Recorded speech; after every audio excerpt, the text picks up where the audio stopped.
su mandato porque no tienen ni la bolsa ni la espada, en el sentido que tiene el Poder Ejecutivo con respecto a la disponibilidad de la fuerza y de los bienes. Algo totalmente aberrante jurídicamente y bochornoso. Es como gráficamente, si nosotros para entrar en nuestra casa tenemos una puerta, querer entrar por la ventana y rompiendo las rejas. Prácticamente es eso. La consulta popular fue la vía para llegar a la reelección en el 99. Se trataba de una elección inédita en nuestro sistema democrático. Yo personalmente, mi opinión es que técnicamente y jurídicamente, para mí se transformó en un gobernante de facto, a partir de que asumió en el año 99. En forma sorpresiva, un día los santacruceños descubrieron que 700 millones de dólares provenientes de las regalías petroleras se habían gastado en supuestas obras de infraestructura.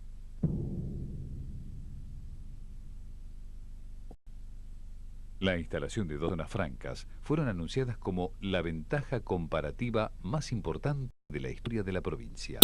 El señor presidente, el día 5 de diciembre, fijó para la provincia de Santa Cruz la ventaja comparativa más importante de nuestra historia, la zona franca de restricción, y nosotros estamos absolutamente agradecidos. El proyecto constaba de 2 zonas francas que fueron licitadas. Se aprobaron sus ubicaciones y luego se consiguieron los terrenos para el futuro sector de libre comercio donde no se aplicaría el IVA. Y las francas son una realidad por ley, por decreto, firmada por el señor presidente y llamando ya a las licitaciones correspondientes. Finalmente, se dijo que no cubrían las expectativas y las ventajas comparativas más importantes de la historia quedaron en el olvido.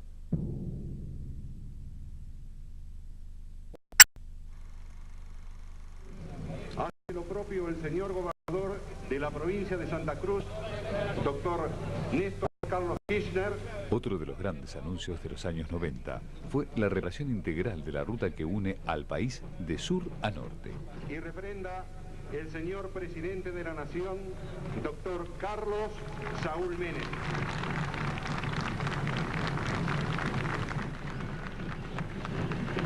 Nosotros le estamos profundamente agradecidos por la firma de la Ruta 40, porque le viene a cambiar la vida a la lucha por construir una provincia turística. A pesar de los anuncios hechos hace más de una década, la Ruta 40 sigue inconclusa e intransitable entre las estratégicas ciudades santacruceñas de Río Turbio y Calafate.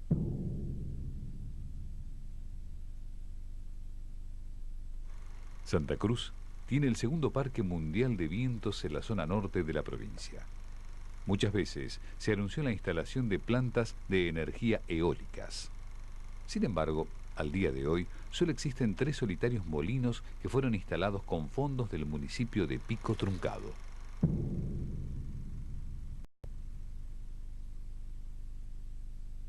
Un proyecto costosísimo fue el de este tren que uniría Puerto Deseado con Chile. Obras claves, el tren bioceánico. No se construyó nunca. Sin embargo, se lo sigue anunciando en pleno año 2006. Los anuncios ferroviarios fueron aún más allá. Se proyectó un tren que uniría el continente argentino con las islas. Al día de hoy, los argentinos siguen teniendo que pasar por territorio chileno para llegar a Tierra del Fuego.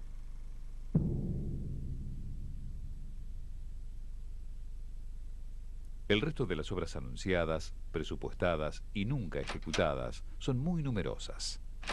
Se puede citar la frustrada aerolínea El Pingüino, que desapareció rápidamente de las rutas patagónicas. Un potencial lavadero de lanas, que nunca se materializó. Distintas represas hidroeléctricas en Los Antiguos y Mitre, que también quedaron solo en proyecto. O los infructuosos esfuerzos para lograr una destilería de petróleo en Punta Loyola, para darle valor agregado al crudo santacruceño. Pero sin dudas, la mayor desazón llegó de parte de la ley 23.681, llamada Fondo de Santa Cruz, que todos los argentinos pagan con la boleta de energía eléctrica. La idea es del año 1989 y reunió cientos de millones de dólares en estos 17 años. Pero las obras para unir la provincia al sistema interconectado, para lo cual se juntaron esos millones, jamás se terminaron. Una de las claves para que no se investigaran estas promesas incumplidas es el férreo disciplinamiento que tuvo la prensa santacruceña. La abultada pauta de publicidad oficial logró que los medios locales casi nunca se animaran a investigar la gestión de Kirchner como gobernador.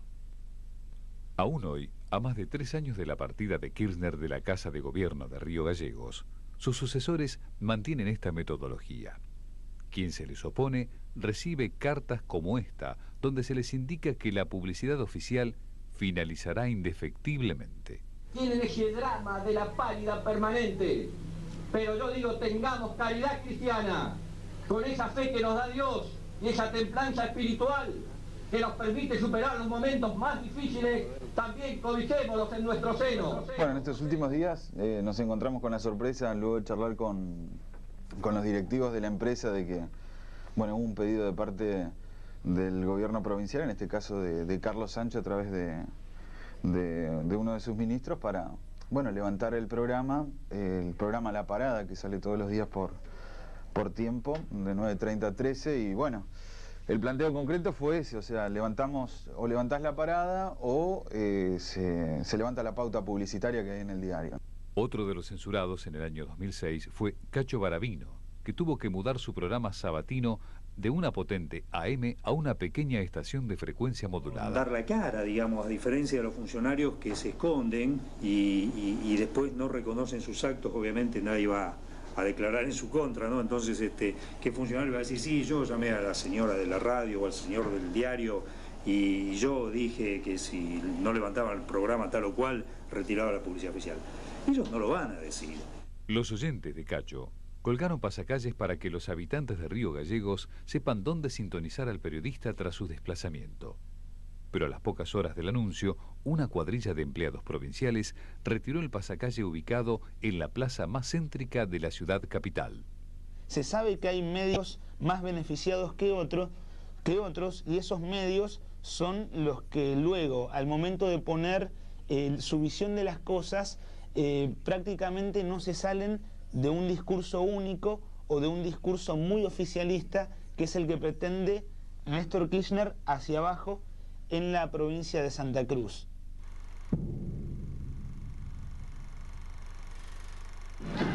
Tenemos récord de producción petrolera. Gracias a Dios, más de 1000 pozos se van a abrir, se van a explorar el año que viene entre zona norte y zona sur. Apenas alcanzamos el autoabastecimiento, pasamos a exportar importantes saldos de este vital recurso sin tener reservas suficientes para sustentar esta política vendedora.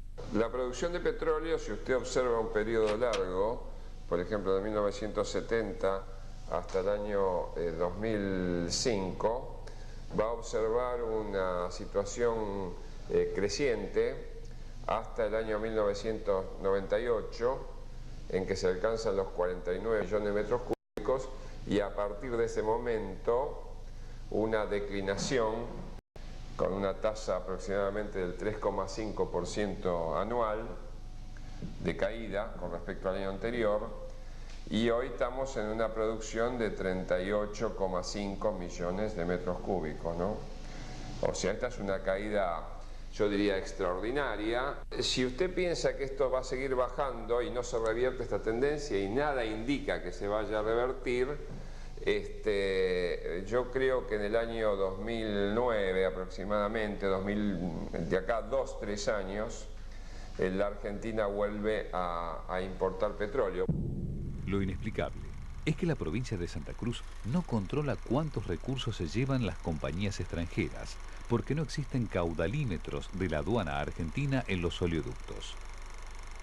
Por el contrario, el Estado Nacional solo recibe declaraciones juradas de las multinacionales, donde le informan la supuesta cantidad de metros cúbicos que han extraído de las cuencas. El Estado debería de controlar la Secretaría de Energía, debería de controlar la aduana, y debería de controlar la AFIP, pero nadie controla, es decir, normalmente se van y sale por declaración jurada. Por ahí controlan algo en el puerto de Buenos Aires, pero por lo menos tendría que haber 3 controles: energía, AFIP por la parte tributaria y la aduana, que tiene que ver también con la parte tributaria. Son las 2 patas que tiene la AFIP, la DGI por un lado y la aduana por el otro. No sale por declaración jurada. En la zona de Las Heras, Piedra Clavada, Coluel Caiqué y Pico Truncado, los pozos están cercanos al acotamiento. Los obreros del sector denuncian que se está sacando petróleo mezclado con agua. Por eso es que ahora últimamente han puesto muchas plantas deshidratadoras allá en Las Heras 3, que son plantas grandes que antes no existían, porque ahora viene mezclado el agua con el petróleo, que antes no era así, antes era petróleo puro. Vienen los gringos, en este caso los gallegos, ellos vienen a sacar la plata, ellos invierten 10 pesos y quieren sacar 1000 pesos en un día, no en 10 años. Ellos no tienen compromiso con la comunidad, ellos no les importa qué va a pasar con las ceras, qué va a pasar dentro de 10 años, porque es un problema que les va a heredar el gobierno, o sea, ¿de qué vamos a vivir nosotros? A ellos no les interesa nada. Ellos quieren optimizar al máximo la moneda que ponen. La cuenca norte de Santa Cruz genera cerca de $1.000 millones por año. Sin embargo, las compañías funcionan como un gran campamento. Sus galpones son desmontables. Sus oficinas funcionan en casas precarias que pueden ser trasladadas. Ninguna de estas construcciones transitorias quedará en la zona cuando el petróleo se acabe. Porque la plata se va, no queda en Las Heras. Las Heras está manteniendo la provincia y también parte de la nación, y si está invirtiendo las regalías para hacer una provincia para pocos. Cuando el oro negro desaparezca de Santa Cruz, habrá dejado un rastro que será muy difícil de erradicar en los próximos años. En los años 90, cada tanto, llegaban a Buenos Aires noticias de los continuos derrames que provocaban las compañías. La muerte instantánea de los pingüinos presagiaba los problemas que los seres humanos comenzarían a padecer poco después. Las petroleras solo atinaban a tapar los piletones para contener los desechos. Hoy, con solo patear la tierra, aparece lo que estas empresas trataron de esconder.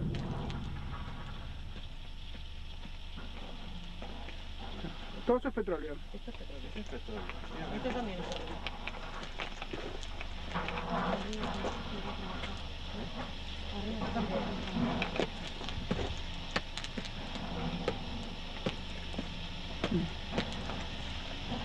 En los últimos años, los casos de cáncer se multiplicaron en la cuenca petrolera del Golfo San Jorge. La aflicción es en toda la geografía provincial.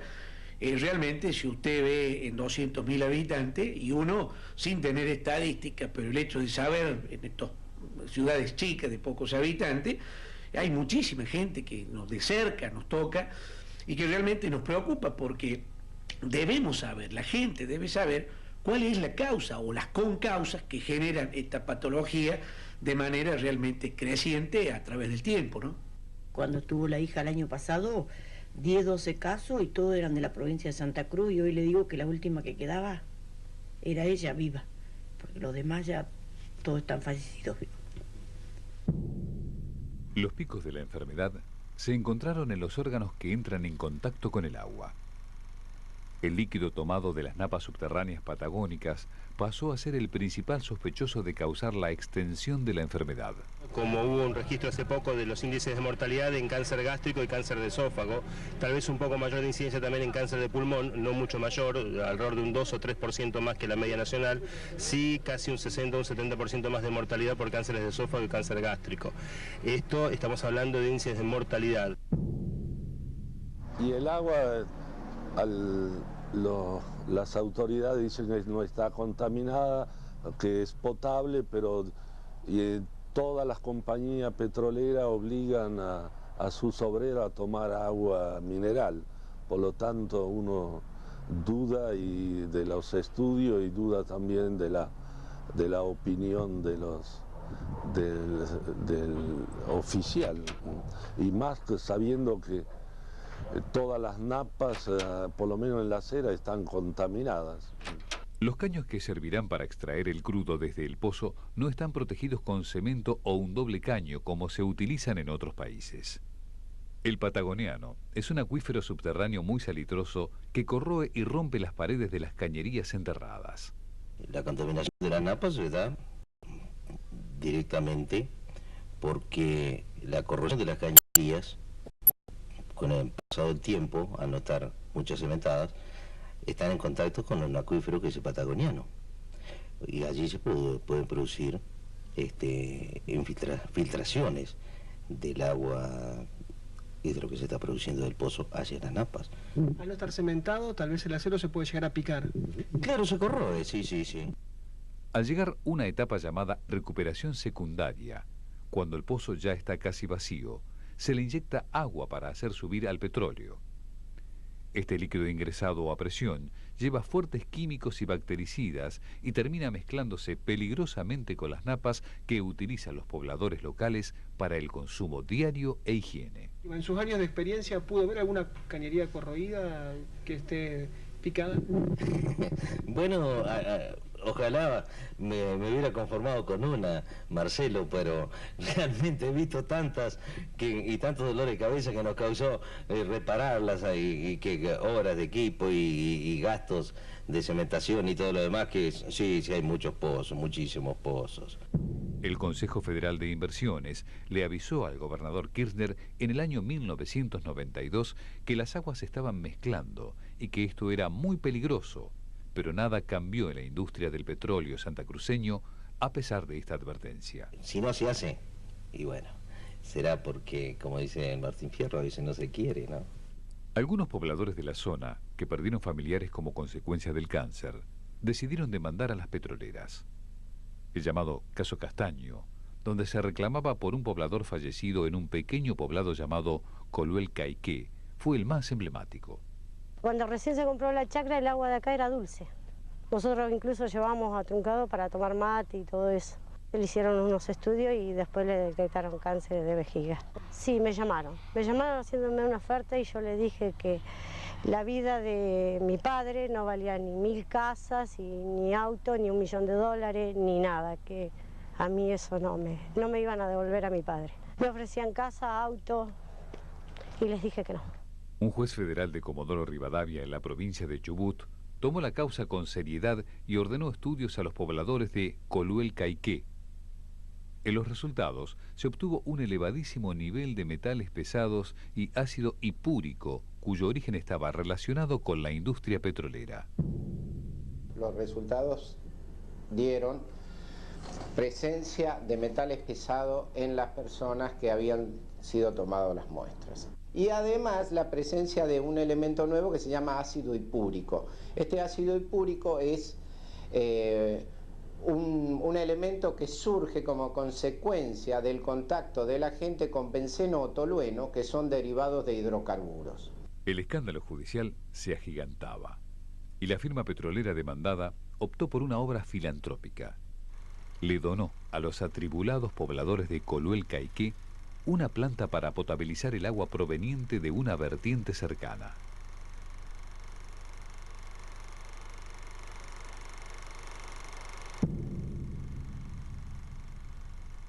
Cuando todo parecía encaminado a involucrar a las petroleras en daño ambiental, el entonces vicegobernador de Kirchner, Sergio Acevedo, intervino repentinamente y señaló que se iba a realizar un estudio toxicológico. En un giro inesperado, el propio magistrado federal pidió que el costo de los análisis, valuados en 69.000 pesos, corrieran por cuenta de un puñado de pobladores que vive de planes trabajar. Todo quedó en la nada, porque jamás pudieron reunir esa suma. La causa fue, ¿cómo te puedo decir? Pisoteada, guardada, archivada, escondida, cajoneada, abajo de una alfombra, que no sé cómo más explicarte, ¿viste? Es más, la causa la hice federal. Me dijeron, ¿por qué no la hiciste provincial? No, yo tonta no soy. Yo la quise hacer federal. Porque si la hacía provincial, y bueno, pero igual me la taparon, me la pisotearon, me la basurearon.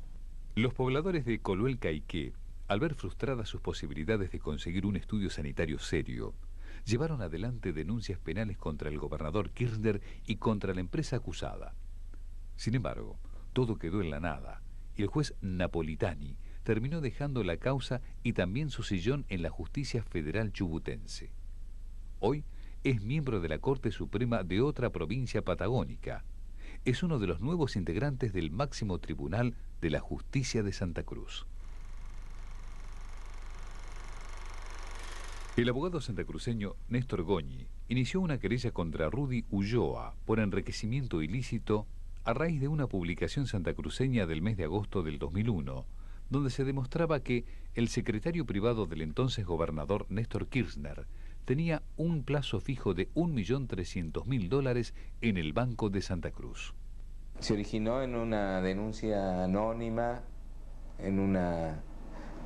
donde se acompañó una impresión de monitor de pantalla de computadora donde figuraba las constancias del plazo fijo. Sí, los tres eran titulares, Rudy Ulloa, Néstor Kirchner y la doctora Cristina Fernández.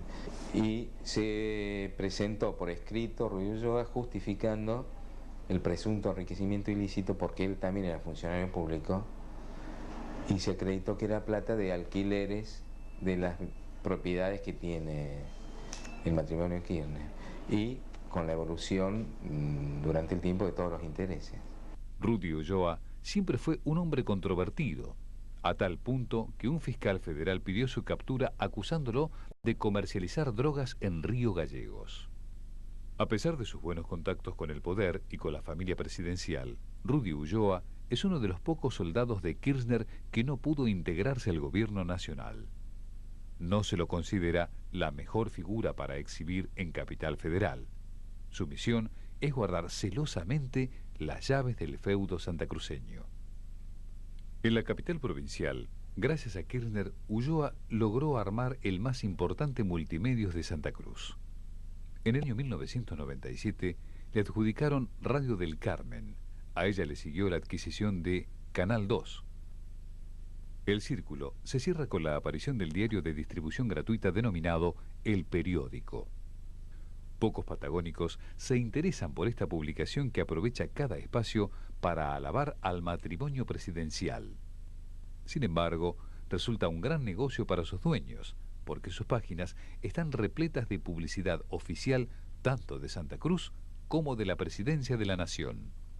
De hecho, un medio en particular, que en realidad es un multimedio que pertenece a Rudy Ulloa, es visiblemente un medio muy beneficiado por propaganda del Estado. Luego de obtener su título de abogado, Néstor Kirchner retornó junto con su esposa a Río Gallegos, donde se desempeñó en una financiera como asesor legal. Rápidamente comenzó a ganar dinero y a adquirir propiedades. Una veintena de ellas las consiguió durante la dictadura militar. Durante el año 1981, cuando los tomadores de créditos hipotecarios estaban asfixiados por la circular 1050 del exministro Martínez de Hoz, Kirchner logró la ampliación más importante de su patrimonio. Logró comprar nada menos que 6 propiedades en solo 12 meses. Kirchner es el presidente que cuenta con la mayor fortuna personal, superando a sus antecesores, Eduardo Duhalde, Carlos Menem y Fernando de la Rúa. Sus residencias en el Calafate y en Río Gallegos son vigiladas para que nadie las fotografíe.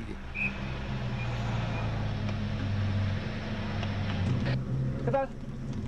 ¿Cómo estás? Bien. No se puede ni filmar ni sacar fotos. ¿A la casa? No. ¿Por qué? Al subirla. Ajá. Kirchner fue denunciado a la justicia federal por enriquecimiento ilícito debido al crecimiento exponencial de su riqueza, la que pasó de 1,5 millones de pesos en 1995 a 6,5 millones de pesos una década más tarde. Nosotros lo que encontramos fue que Kirchner, antes de llegar al gobierno de la nación, incluso un poco antes de ser gobernador de Santa Cruz, fue sosteniendo un crecimiento patrimonial muy importante que se materializó sobre todo en la compra de propiedades. Cuando él llega a ser presidente tenía creo que 23 propiedades distribuidas entre Buenos Aires, Calafate, la más importante, y 2 o 3 departamentos entre Recoleta y la avenida Santa Fe, acá en la capital. Después, unos abogados particulares hacen una denuncia por supuesto enriquecimiento ilícito contra él, contra el presidente Kirchner y contra su esposa, y esa es la denuncia que un juez designado por el gobierno, que Julián Ercolini, muy allegado al procurador Esteban Rigui, va a terminar sobreseyendo. El peritaje contable en una causa por enriquecimiento ilícito o cualquier causa por una investigación patrimonial o económica es fundamental. En todas las causas, por ejemplo, en la causa de las más conocidas, las coimas en el Senado, en la propia causa del presunto enriquecimiento ilícito de Rodríguez A, que tuvo el mismo juez Ercolini, en todas esas causas hay un peritaje contable, es clave. Pero Kirchner, a pesar de las críticas, es un hombre muy previsor. En su lujosa edificación del Calafate, colocó una bóveda de banco, a fin de tener a buen resguardo los dineros que fue ahorrando pacientemente en los últimos años.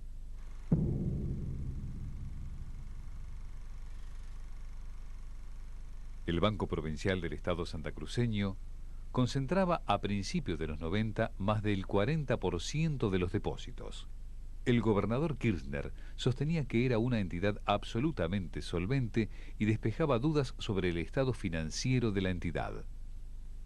Sin embargo, numerosos créditos otorgados sin respaldo y que nunca fueron devueltos llevaron a la entidad financiera a la ruina. En no más de 10 deudores estaba el 50% de esa deuda, que eran cifras muy importantes. La cantidad de la cartera, la extensión de la cartera comercial del banco eran 240 millones de pesos dólares, de los cuales 180 millones de pesos eran, digamos, de difícil cobrabilidad o incobrable.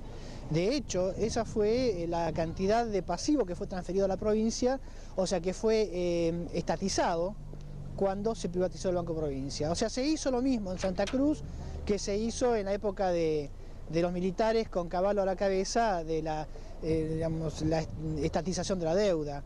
O sea, todos los santacruceños tuvimos que hacer cargo de lo que no pagaron un grupo de personas que llegaron a deber más de 180 millones de dólares. Hubo que iniciar un proceso de reconversión, transformación y posterior privatización.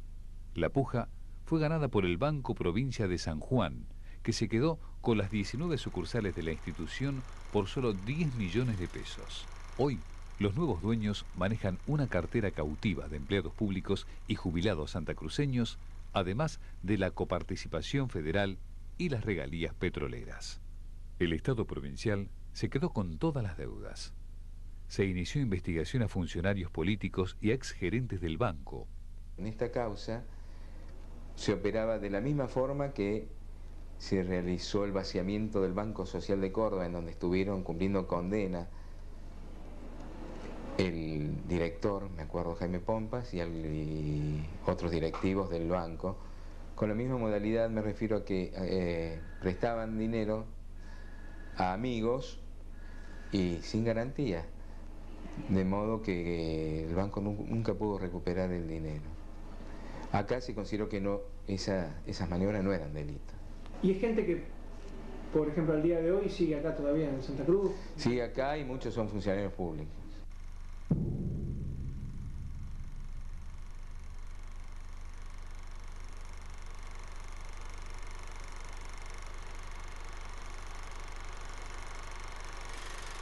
El Estado Nacional concesionó la mina de Río Turbio a Sergio Taselli, un empresario amigo del gobernador Néstor Kirchner. Durante su gestión recibió subsidios oficiales por más de 100 millones de dólares. Sin embargo, hubo despidos y los trabajadores terminaron demandándolo por vaciamiento de empresa y falta de inversión, especialmente en seguridad. A 5 años de la denuncia, Taselli no fue jamás citado a declarar por los tribunales de Río Gallegos.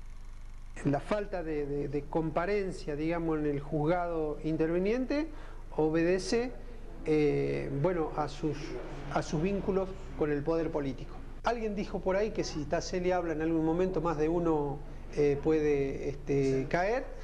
Desde 1997 al 2002, los mineros hicieron todo lo posible para terminar con la gestión de Taselli en la explotación carbonífera. Viajaron a protestar hasta Río Gallegos en varias oportunidades. Tomaron en forma pacífica la legislatura provincial. Iniciaron huelgas de hambre dentro de carpas ubicadas frente a la Casa de Gobierno santacruceña. Cortaron calles en la ciudad capital de la provincia. Llevaron al gobernador Kirchner a la mina para mostrarle las condiciones en las que trabajaban. El actual presidente, al ver la precaria situación, señaló que en Río Turbio hubo picardía empresaria. La gente más capacitada, o por ello con más capacidad por algunas cuestiones, cuando vino Taselli hizo exactamente lo contrario. En el 94 los compañeros, te doy un ejemplo de un ingeniero, fue mandado de tarjetero a controlar las tarjetas reloj. Eso demostraba, en el caso mío o de otros compañeros, yo era operador de calderas de la usina, con título habilitante del CONET, y a nosotros nos mandaron